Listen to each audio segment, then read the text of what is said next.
Hello, ladies and gentlemen of YouTube, and welcome to another episode of Fanalysis, Avatar: The Last Airbender. I am Reti4, this is Greyjoy91, Hey guys. and this is Antoine Bunderley. Hello. And today we're covering what I think we can all agree is one of the greatest episodes of Avatar, full stop, period. Yes, guys? Oh yes, this fascinating moment in time in which Avatar Aang must intercede in the conflict of two rival clans. No, it's just the Great Divide. Um, this is the most universally disliked episode. That's the short form version of this. Yeah, for sure. Um, so I thought I would kind of hijack this discussion this time and do like a sort of long form intro because this episode is not much happens in it. And I was a little like, I wanted to figure out why. So I actually researched this episode in a way that I normally don't prior to these discussions that we do. And I was fascinated. I was interested in who wrote this and like whether or not they were like a one-time writer. And maybe that was the reason for why this episode falls short um, compared to every other episode of Avatar that we have. But he's actually one of the more prolific writers. He's a guy named John O'Brien, and his body of work shows sort of a pattern that I find interesting. Nearly every episode he wrote was what I'd like to refer to as a standard episode rather than filler episode. With the exceptions of 4 episodes scattered across all 3 seasons of Avatar, um, and I'm going to list them chronologically. Those 4 episodes are The Avatar State, The Library, The Earth King, and lastly, The Firebending Masters. And even there, The Avatar State isn't filler because we get a lot of exposition about like what the Avatar State is and how it works. And it's also the first proper introduction we get to Azula. But the rest of the episode plays out largely like a comedy. The library, which begins the arc that essentially culminates with the Day of Black Sun, obviously required viewing, important stuff. The Earth King is mostly important because it kind of moves characters in the plot from point A to point B, but as far as Zuko's story, it's very interesting. And the Firebending Masters obviously marks what gives us a fresh perspective on firebending itself, and therefore is a pivotal point for Zuko and Aang's journey without getting into the details of all those episodes. Um, those are the only truly pivotal episodes that this guy, John O'Brien, wrote. And I don't want to say that to shame him because those are all good episodes. And while many of his other episodes aren't as relevant to the overall story, they're nearly all wildly entertaining in their own way. And while they may not always advance the plot in any hugely significant way, they do provide great opportunities for character development and world building. 2 examples that we've already covered on this show that we do are The King of Omashu and The Waterbending Scroll, which we, like I just said, have already discussed. But they also include episodes such as Tales of Ba Sing Se and The Ember Island Players, which I believe are fairly universally liked. The Great Divide is the only episode in all of Avatar that I would classify as a true filler episode. You do not need to watch this in order to understand what's going on. There is no character development whatsoever. There's nothing terribly exciting to see here, and it's always been considered to be a complete and total waste of time by the harshest critics of the show. Every other episode is either entertaining enough to warrant your attention, interwoven into the grander tapestry that is the setting and story of this series, or at the very least, provides nuggets of expository information and or sets the stage for events to come, thereby advancing the business of the plot. Even if only in the most minute fashion. And I am including episodes like The Cave of Two Lovers, The Painted Nightmares and Daydreams on that list. Even those episodes tick at least one of those boxes.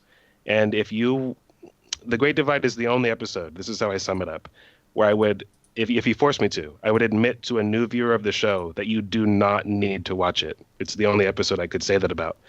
But there are still some nice things about it. So with all that said, taking us into this Well, properly.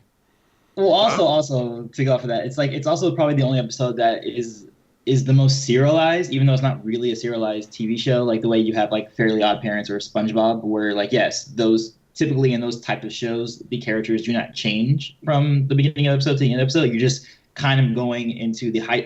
It's more of an inverse of storytelling, where instead of the characters changing from beginning to end, it's more of how these types of characters react to different scenarios, which is why it's called situational. Situational comedy if it's sitcom, but if it's a serialized fiction, it's just like you're just seeing situations of these characters, and it feels the most Nickelodeon for it. But like when you watch this particular episode, it's kind of like, oh yes, this I forget this is a Nickelodeon TV show, and this is typically how most Nickelodeon television works out. Yeah, in this way. Yeah, I completely agree. You can really see the kind of cartoony sides of things emerging in this episode, and between the key moments that we do get actual kind of plot and the usual standards of Avatar. The contrast as it switches between quality is kind of noticeable. There's a lot of kind of overt expressions in this that you probably appreciate on that level, Antoine, because you've mentioned before, but they're played in kind of not cheap but weak comedic moments compared to what we've had elsewhere. An example that I can think of as well is the inconsistencies in the guide that we'll get to later. He goes from being a character you'd expect to lean one way to being the butt of a joke that doesn't really ring true to what we've seen from him throughout the episode as a whole. But there's lots of stuff like that kind of stands out in this episode, and I think that paired with the fact that it doesn't really deliver anything on the grand scheme, as Matt said, exposition or character development. It's purely filler. And just light entertainment. It makes all of the flaws that would otherwise be kind of overlooked or forgiven stand out all the more. And I think also people like give it like crap is because it's part of The Last Airbender, which is such a great series. Because I think like if this was in any other show like on its own, it's completely serviceable and fine. Like it's not as bad as I think some people put it out because it has like the whole comparison that you have with the rest of the entire series. So when people like go like, oh yeah, that one, I don't think it really deserves like that type of commentary on it, but I get where it comes from because of what we have. Completely agree. Yeah, definitely. It is the fact that it stands out as the worst episode, not necessarily a bad one, just the worst. That's why it stands out. Like is because it's part of this series. And like you said, like any other show, it'd be fine. It is fine. But it can't be argued that it is pure filler. Oh yeah. Yeah. But to get into some of the reasons why we think it is fine, let's jump into the talking points. The beginning is just what we're trying to establish at the beginning of the episode is that Aang has to learn how to make compromises between two opposing viewpoints. The first one is between Sokka and Katara about whether they should put the tarp. Should they use it for the ground so that they can sleep comfortably, or should they put it above them so that they can be protected from rain? I think Momo and Appa were fighting over something, right? What were they fighting over? Something? Watermelon. Yes. Food, basically, yeah. Yes. And then he just like, he brought a compromise for that. So that we're saying he's being the Avatar basically again in this episode. And then the greater conflict is that now he has to do it between two tribes who have been going at it not just for like the morning because they're cranky in the morning, but because they've been doing this for years and years and generations. So it's like very deep and ingrained, and it's the conflict of dealing with that.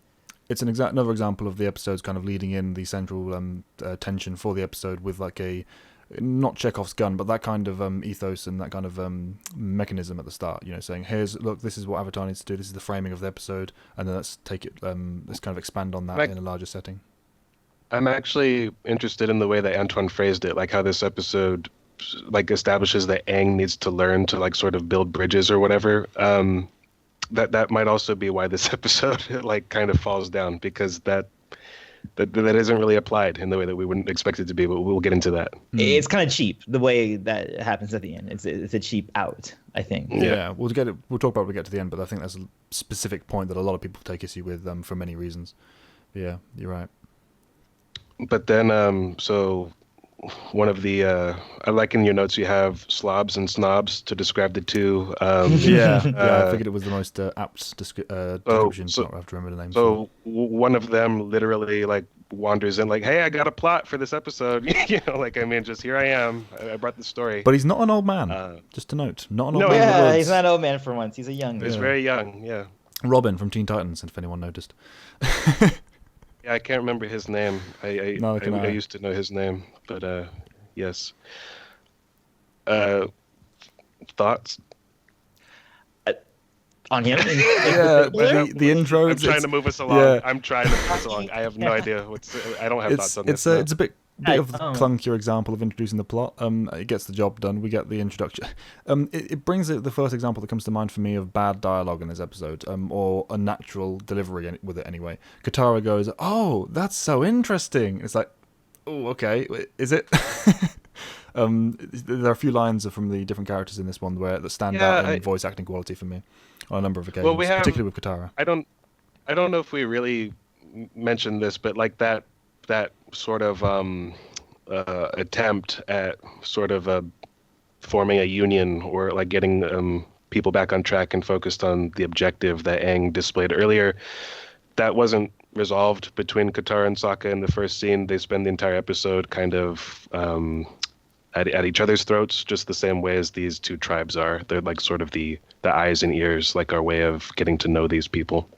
But again, slightly inconsistently even there. Like you'll have moments where they're very much together and not even acknowledging the kind of conflict because it's just hanging there in the background. Whereas Because it doesn't matter. Yeah, precisely. Because whereas in other episodes they'd kind of make it more of a central theme and carry the through line. There's a moment where Aang, the two kind of look at each other and kind of give a moment of, oh, aren't we proud of Aang because of what the kind of the intervention he has with the two tribes that Katara kind of forces him into in typical Katara fashion.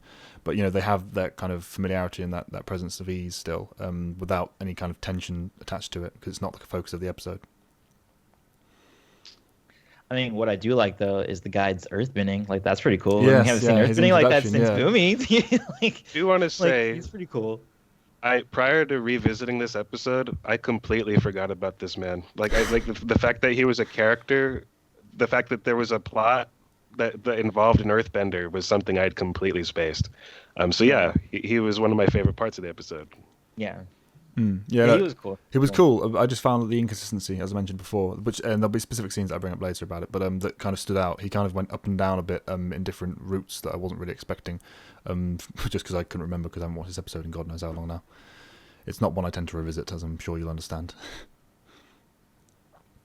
But then I think, does anything happen before they settle into their camps? Like anything significant? Because that's where I guess I have anything to say. Really, is when they have like the stories about why they're at each other's throats in the first place. Well, they have the actual. Do we want to talk about the meeting? Like, because we haven't actually talked about the people. If it matters. Yeah. We just said slobs and snobs. So I mean, that's cool because then you have like kind of like a group, or you have a Katara group. And they're represented by an entire people, and then you have like kind of like a Sokka group, which is like which happens later in the episode where they actually go off with their respective like groups, like with snobs being, because Katara is actually I would totally make Katara a snob because I do think she's a snob at the worst of times of her being her Katara-nisms. And with Sokka being, and it's actually kind of perfect because Aang is kind of like the balance between those two because he can get both slobby and snobby, depending on the situation. Yeah, depending on the actual context of the situation. But yeah, the snobs and slobs meet up and are immediately at each other's throats. The two kind of contrasting opinions backed up by the fact that they have this history, or they have this believed history, at this point anyway, that dates back over 100 years, that has the two opposed just culturally, if for no other reason. The guide basically lets Aang kind of step in and take control because he's, I say Aang, Katara kind of pushes him to the front, as I said before. Aang being the Avatar, they kind of step down. They buy into him being the Avatar very quickly. I noticed, but a lot of people tend to do that for plot reasons. Without like them being like, oh wait, weren't you supposed to be dead for 100 years? Yeah. Like no one ever like brings that up. Yeah, but we can forgive that. If they had to explain that every time it came up, it would get tiresome. I will say he's got to be the only person they've ever met with an arrow in his head, so it gives him some credibility. True. But and he has a flying bison, so that's true. Yeah, that's pretty cool. But I mean, I don't want to. I don't want this to sound like a nitpick here. I really don't care. But like, just there's nothing interesting about the differences between the two because it's literally like, well, we're dirty and you're clean, and that's basically the cultural differences you were speaking to a moment ago. Like, there's just nothing fascinating about that whatsoever. Yeah, I like what the kind of they had a little bit more for the leaders of the two factions, and they kind of have some interesting, at least visual components to them, as well as what we'll get to later on in terms of their abilities. But yeah, you're right. Outside of that, it is very one note and just, oh, you're clean, you're a snob, we're not. It feels like perhaps there wasn't enough time to really cram like this big plotty thing into an episode like this. So they just came up with like very stark ways of making them different just to get through this. Yeah, definitely. You know? But the guy basically acquiesces, and they join the two groups together and head down into the canyon, which I suppose we haven't really spoken about. There is a canyon in this episode, the Great Divide, modelled off the Grand Canyon. Yeah, we hadn't really mentioned. Yeah. We get a little brief moment of beforehand that we skipped over without kind of Katara and Sokka looking out and appreciating it in slightly different levels. But yeah, there's it establishes this as the biggest of its kind in the world. So this place at least has presence and relevance to these people. But the guide leads them down into this canyon. Very Bridge of Khazad-dûm for me. I got like the visual aesthetic I kind of saw and went, oh, this is very much like the camera shots and the panning down and such. It felt like, cut straight from the Lord of the Rings. Did they wait? What was the reason for taking people separately? Was it just that it's harder to protect them, or? Well, no. Like this is the part that I think is done well, and that they make me believe that this scenario is happening, because there is setup to this. The people, you mean the people that flew, because like they have a fucking flying bison, so are they walking through this? They're old and or sick, and the dirty people got sick, and the old people were so clean that they got too old to walk. So they're being flown over by Appa while everybody else has to. I don't know why they didn't fly over in batches. But anyway. Oh, no. I meant the guide himself. Like why he sends them in separate groups. Like why is he? He doesn't. He's willing to take everyone, but they don't want to travel together. Oh, that's right. They're that stubborn. Yeah, that's snooty. But yeah, and you mentioned the old and sick. We're kind of supposed to be talking about like these two as like not necessarily equal, but relatively sympathetic sides on both sides of the coin, right? But we have one person. People are wrong. Yeah, well, but also not, because in the initial instance, yeah. But they say sick take precedence over old people. Like if you their culture allows for them to be more sick, as is pointed out. If you weren't as slobbish, you wouldn't have as many sick people. But then they counter with the whole if you weren't as not. That's so why healthy, I say they're wrong. Yeah, they're wrong. Yeah, like, no, you wouldn't get to one like that. That's a disconnect. No. But for the rest of the episode, they switch over almost. Like the slobs of the tribes tend to be more in the right. At least marginally. I'll let you prove that case as we move forward. Yeah, but there's I'm open to that. I don't know what you're talking about, but I'm open to that. It's another example of the disconnect between them, though. But yeah, head down. Better some more examples of earthbending, and we come to a terrifying creature that is probably the creepiest that we've had thus far in the series. The canyon crawlers, attracted to the groups by the food they were supposed to leave behind that we didn't mention yet. Basically, just big ass crickets that look like bats at the same time. Bat crickets. But they're terrifying. I would not want to be caught by one of these, let alone the swarms we see later. You're terrified a lot of these things in this show. Yeah. I was actually explaining to someone the idea for a creature I had that would break their own arms to like go sideways like that, and then like walk up walls and stuff like that. This is essentially the same thing that they look like in that sense that they're like, if they moved in real life, not just like an animation, like they would have that creepy like spider look about them. It's like, why? How are you moving like that? Why? How? That's not. Things are not supposed to work that way. The world's not supposed to work that way.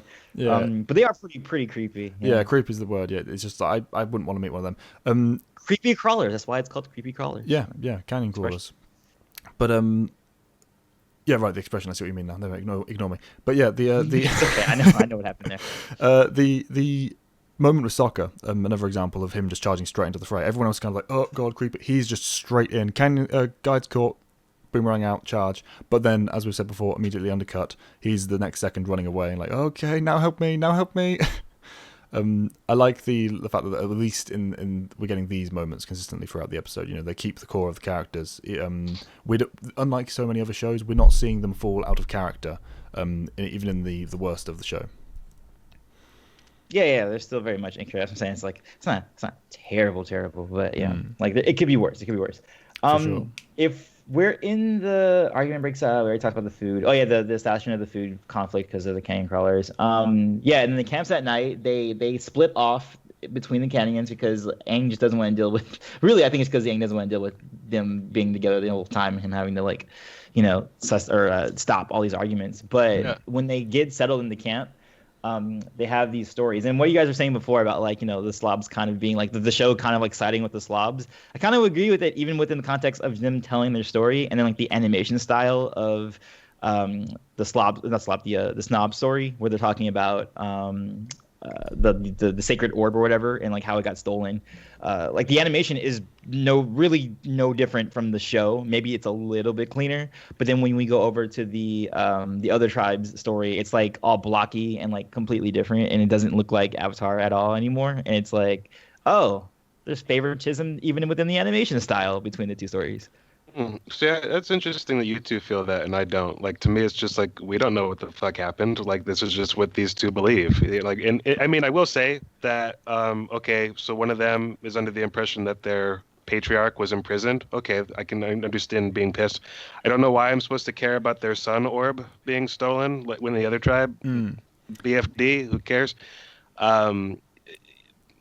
I guess I see what you guys are saying when I take that into account. But I mean, I'm I actually feel like the opposite way episode. to Antoine, though, for the record. I'm actually more in the side I of thought the you snobs. said the same thing like 10 minutes ago. No, the Okay. snobs leaning in towards him with the 20-year prison thing. I'm on their side, which I think is the opposite one Antoine's saying, or did I misinterpret there? You said you were leaning more Wait. towards the Talking about- snobs, right? Yes. Me? Yeah. No, Antoine. Antoine's leaning more towards the snob side, right? You're on their camp, as it were. Yes. I'm in the slob side, because I find their story more believable at this point in the story. At least in terms of the ramifications of it. You'd expect them to have known that their people or their person was in prison for 20 years and have some sort of historical context backing that up. At least by this point in the telling. In their eyes, yeah. Yeah. Can I just to make this clear? So Antoine, whose story are you buying? The snobs. The people Okay, who are just defining it as the snobs. Okay, and Callan, you're identifying with the Slobs, and hence my name, Grey Jedi. I think they're all full of shit.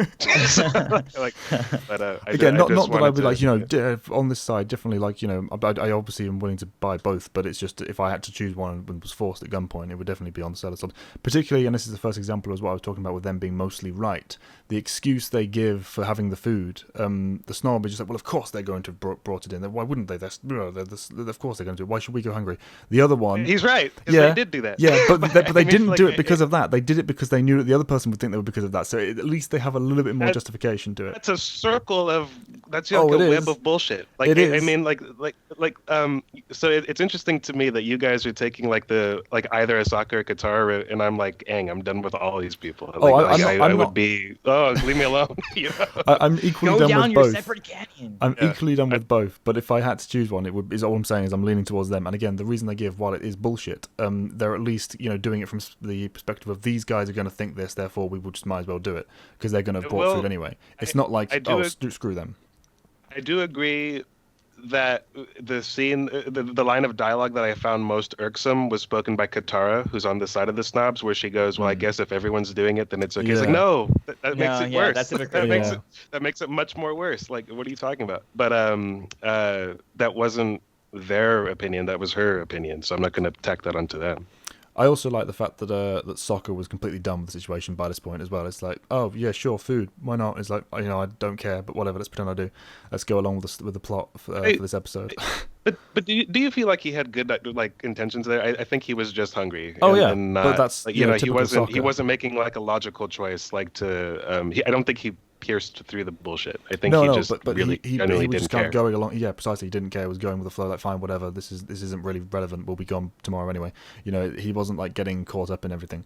At least you'd think that was the route they were going before the scene that follows. But yeah, the thing I want to focus most upon about this particular part of the episode, and the thing I find most interesting, is that this is the first time we really focus on the need for Aang's impartiality in kind of the handling of conflict throughout the world. As Avatar, he can't take sides or at least in most cases he can't be seen to take sides, because he has to make sure he can be the balance between. This is the first. It's kind of poorly handled, but at least it's the first time it kind of addresses that. It's the moment with him sat on the kind of the ridge looking over both camps, and the guide coming up, and again, bit of moment of inconsistency. You kind of expect him to have some sort of lesson for Aang, even in simple terms of just common logic or whatever, and he kind of goes, I guess it's they're not entirely separate, and just, I'm going to sleep now. It's it seems like a weird disconnect there. I will agree that what I find more interesting about it is something that was also in like a Star Wars novel that I really enjoy called Shatterpoint, in which like Aang is trying to help people that are in some ways too ignorant to understand that he's attempting to help, and he almost doesn't. His like sort of what's the word? Not his devotion to solving their problem like wanes because of their behavior, which I enjoy. Yeah, I like that as well. You can see the kind of patience of Aang, which is considerable, burning out throughout the episode until like the individual moments where he snaps progressively more and more. I do enjoy that as well. It's a nice bit of humanization for him. It's odd that considering how crazy this plot is, and also the off-the-wall way that it comes to an end, which we'll get to in a bit, how mature Aang comes across throughout the majority of the other parts of the episode until we get to like the end, which is weird. Some weird juxtaposition there. Yeah, again, it's that weird kind of up and down of the through lines that aren't really there this episode. He is like trying to be the Avatar and take charge in like a way that's right up until the moment when he doesn't really. but anyway. But yeah, that's the kind of the ending of the camp scene. They kind of wake up the next morning, and we see Katara and Sokka having kind of Katara more than Sokka. Sokka again, presumably just going with it for the hell of it, and he later says that he's just doing it because they fed him, but he's not really committed to this. But then why is he so It was something else. It was something else to argue with his sister about, which is always valuable. When they first came out of the valley, yeah, that's true. But Aang kind of is asking what the situation is, and they kind of explain that there's these two sides that detailing of the two stories. I was being a little facetious. There's like a sibling rivalry joke. I don't. Really care. No, I know, but it's also true. It's definitely fuel for the fire. It's like, oh, we can fight. Why not? Soccer is that's his mentality this episode. Why not? I mean, even at the start, his entire thing is like, oh great, Aang's Avatar duties are going to make us walk this entire thing when we could just fly over. He's done with this from moment one. So we're just kind of going along with it as necessary. What happens next? And then after that, I believe it's just I think another argument goes on. Oh yeah, and then the fight. The thing that we all liked was the actual fight. Oh, all right. Leaders, That's ironic that I forgot. Which that all completely. takes up of like 5 seconds, which is like the best 5 seconds of the show. Yeah, basically the episode. Yeah, which is the action itself. There's a line that triggers it though that Aang mentioned at the very start. Harsh words won't solve problems. Actions will. He redelivers this line to the slightly volatile tribes on either side of him, and didn't quite expect the good point. Yeah, actions will. Yeah. Weapons drawn. They're like, go to war. Did you just enjoy that, or did you also pick up on like the similarity between that and Zuko at his father's war council, like later on, where like he throws out an idea, like trying to say something supportive of the Earth Kingdom, like they're super hopeful, and he's like, "Yes, you're right. We need to destroy their hope." Well, that's not what I meant at all. But I mean, I just thought that was a funny parallel because they used that more than once in this show. Yeah, but with Aang, and this is kind of the first moment he's had that so immediately slammed straight back in his face. This is an old monk kind of philosophy. Why? Oh my God! How have you taken this so wrong? And it's very much clearly shown on his face in that moment. But like you said, the action scene is amazing. I love the It comes out of nowhere as well. Like you do not expect these two. Maybe the slob of the group, but the old man is like blade drawn immediately into. I'm an experienced fencer here. And I like that. I like that he's using a straight sword as a straight sword, and then she has like this like sickle sword looking thing, and she's using it as a slashing weapon. Like she's actually using the style that's akin to that weapon.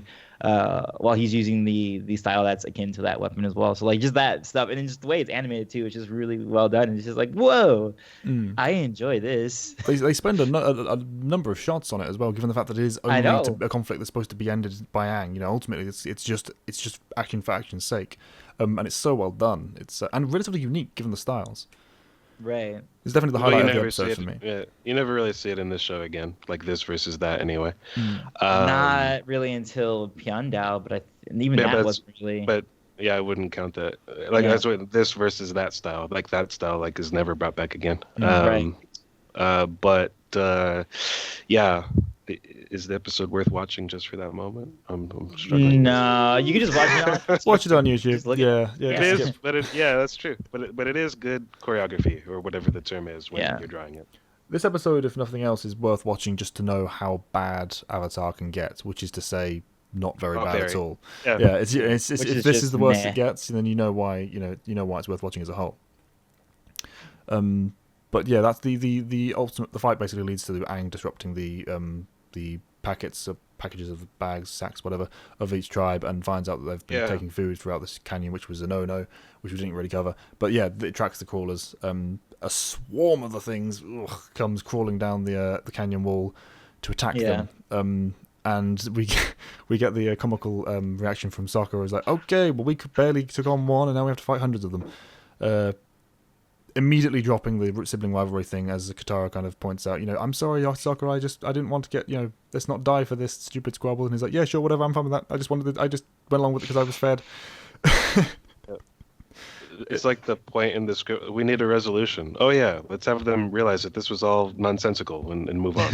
yeah, basically realize that. the episode was nonsensical. Let's hand wave this farce. I just want to say, because we didn't talk about it, I was saying in previous episodes how I like how they have the hills and valleys of conflict resolution, where it's like, oh, they conquered that thing, but then it got worse, and then they keep building on that. With this, it seems like the solutions were very easy and done very quickly for this whole episode. So I feel like it wasn't as earned in this episode as in previous episodes. It was very stop-start. The kind of conflicts that they were facing were so separate from one another. There wasn't any real time to escalate, as with others. Single problem, like going down the river in the waterbending scroll, escalating problem on the single ship. There's none of that. It's just a case of stop-start. Oh, the threat's back again in a different form, the threat's back, and they just deal with it in the different ways. So it is very kind of situational on each moment, you're right. Right. But the creativity of the fix is cool. You wonder how the fight is going to be won effectively, because they did get so totally destroyed in the original combat encounter. There's creativity. Aang basically tries to be the Avatar and leads them in what he's doing. I think he's possibly expecting a bit much from these random people he's met and only found today, but brings the sack over the heads of the snouts and solves the problem of them what they need to get out of the canyon with as well, because they didn't know how they were going to get out, and they use the creatures. He made a bunch of old and sick people fly over on Appa, without any kind of actual pilot. So you got to trust him to do something. He can't do everything for him. Yeah, presumably he could have just flown up, got Appa, brought them down, they all back up, and then they just kind of shift up in batches if they need to get over. But regardless, that's what I started this with. From the other side of the canyon, at least they have this very short trip here. But yeah, you're right. They didn't need to solve it this way, but it was cool that they did. The fact that it was a combat encounter that they kind of used and fed into the whole utility side, and it was at least pairing that much. It was an excuse. It was an excuse to show them or force them in a position where they have to work together, because to beat you over the head with the idea that this episode is about something. Which is really not, but let's pretend that it is for the sake of this scene, Yeah, it was, and the kind of conflict resolution. You expect that to be the thing that ends it, and they're, oh, okay, well maybe you're not so bad. They even say it as much when they reach the top. You're not so bad. And then immediately retract it. Yeah, and then immediately get back into the duel. It's like literally drawing blades and back into the throat. Like, okay, let's fight again. It's like, shame we can't get rid of this 100-year conflict we've had. It's like, But that leads us to the biggest problem, I think, of the episode. What is your problem with it? Well, not my personal problem, but I think the biggest kind of the problem most people have with it general consensus is that the way Aang resolves the situation, puts a bandage over it for about 5 minutes until they get further down the road and realize, wait a second, we have historical documents saying, I mean, the guy got out of prison about 60 years ago, so how, well, that kind of thing. 80 years ago, I guess. Oh, I don't care about that. I mean, the believability of his story, I have no problem with. It's more the muddled message of, like, is what he did right? Or, like, I mean, is it okay for the Avatar to phone it in? I mean, I guess it can be. If you're ever going to do it, this is the time to do it. But it's quite lame. It's. I mean, he used his 112 years for, like, he used it. He's like, oh, you know what? I lived generations before these people. I can totally make this work. I really wanted somebody to, like, wait for him to stop and go, man, that's bullshit. Like, the opposite of that's good. Yes, because he's so clearly like, well, it was called redemption. Like, oh yeah, well, Wei Jin, I knew that guy. What was his name again? Yeah, that guy. I mean, it's so all right. This is a cartoon. I forgot, like, for a minute, because it's normally so good that you forget, like, you're watching a cartoon. But yeah. I mean, whatever. They don't care, and I don't care either. So it balances out, I guess. Yeah, there was a very small moment that I think is worth noticing. When the guy talks to Aang, he's like turns and gives him the response of like, "But what about this?" The woman immediately puts the blade straight to his neck. Like they actually address the fact that if you look away from your opponent, they're going to take action against you. It's a tiny moment, but I like that detail. I mean, even in if everything else in this episode is wrong, at least the action is done well. The believability of the motion and the actions they take. It's very good. I liked that. I was like, oh, okay, yeah, don't take your eyes off your opponent. And he's like, well, yep, probably shouldn't do that. It stood out. I guess in spite of myself, I kind of like that they fully commit to the lie. Like, Aang is so shameless about it. You could call it lying. Like, I mean, he doesn't go, well, the ends justified the means because now Sokka... No, he's just straight up about it. Yeah. Just like, the A's done. I can, like, rest. Where's that tart? I want that egg custard tart that I want. I mean, he's like...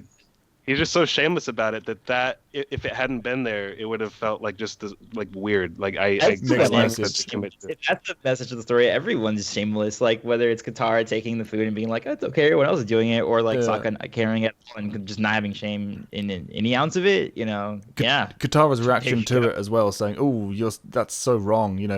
She's clearly amused by the situation.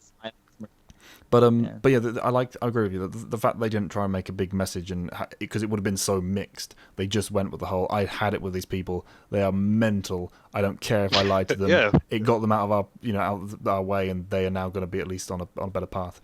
I like that. It's a very strange and low tier kind of solution for Avatar, but at least it fits the kind of situation they built for themselves better. They can kind of written themselves into a corner with the setup of this episode. Well, right, because then you're like, how do you solve that? Like, even if you're in the writing room, you're like, okay, you have a second draft on this. Like, like how would you solve that in conflict? I like to think that the guy was like, I don't care enough to, and I don't think Aang would either. Oh, so good point. Yeah, because there are separate moments in this episode where he does just literally snap. It's like, I've had it with you people, blast of air, dividing line kind of thing. He does lose it a number of times throughout this episode, kind of progressively more and more as it goes on. So by this point you buy that he's just done. It's like, yeah, I don't care, I lie, whatever. Let's just move on. Let's go. Let's fly on Appa and just leave these people to their lives. Hopefully better off. And if they're not, then I'll deal with it later. Or I won't. Or I won't. Imagine there's a story somewhere where there's no civil war. Yeah, there is no entry in the Avatar job description that they have to solve every little squabble. They can only do what they can do. Right. For sure, yeah. But yeah, that's the Great Divide. We've probably not covered this in as great a detail as we do with most episodes, but considering we're not particularly invested in it where we are elsewhere, I think you'll forgive us. We've discussed the kind of general topics. Anything else we've missed you want to bring up, guys, or are we okay to wrap up? We talked about the action scene, so there you go. I really want you, if this is your favorite episode, person who I believe does not exist, to write me an essay why. I look forward to that, hypothetically. Yes, please give us a kind of counter argument in the comment section. I'm looking forward to it. Again, it's not a terrible episode. It's just there's gonna be like There's gonna be 5 smartasses in the comments now with essays about this. Anyway, But yeah, it's not terrible. It's terrible when you look at the rest of Avatar, and that's the biggest thing we have to take away from this, I guess. So that's been our Fanalysis on the Great Divide. Looking forward to speaking to you next week about The Storm, episode 12. Yes. Storm. yes. Worst what a to one of contrast. best. What a contrast. Yeah. Yeah. I'm Retty4, and I still don't have an outro. Great Jedi 91. Take care, guys. Antoine Benelay. Remember, be water, my friends. Goodbye.